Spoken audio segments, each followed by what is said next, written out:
CPC exam, Anatomy and Physiology.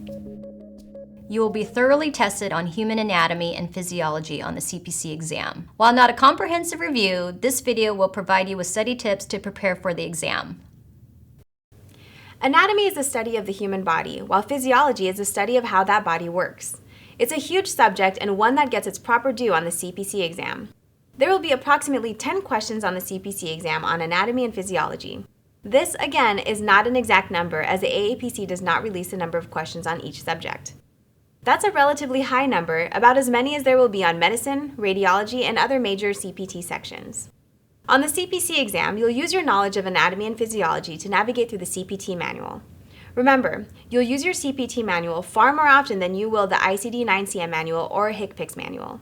For example, if you know the terminology for the human body, you'll recognize fracture of the distal phalanx as a broken toe or finger and move to the musculoskeletal subsection of surgery.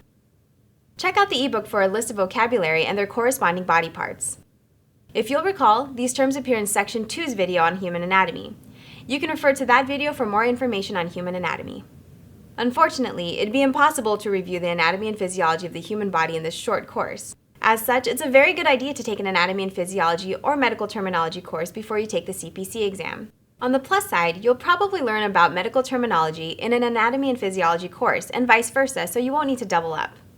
You've also already got some study materials, whether you know it or not. As we've mentioned in previous courses, your CPT manual is full of helpful illustrations and diagrams. In the introduction to the manual, you'll find a list of illustrations and their page numbers. Ideally, by the time you take the exam, you'll be familiar enough with anatomical terminology that you won't need to rely on these illustrations, but they're there for your perusal before the test and for any last-minute double checks in the middle of the exam.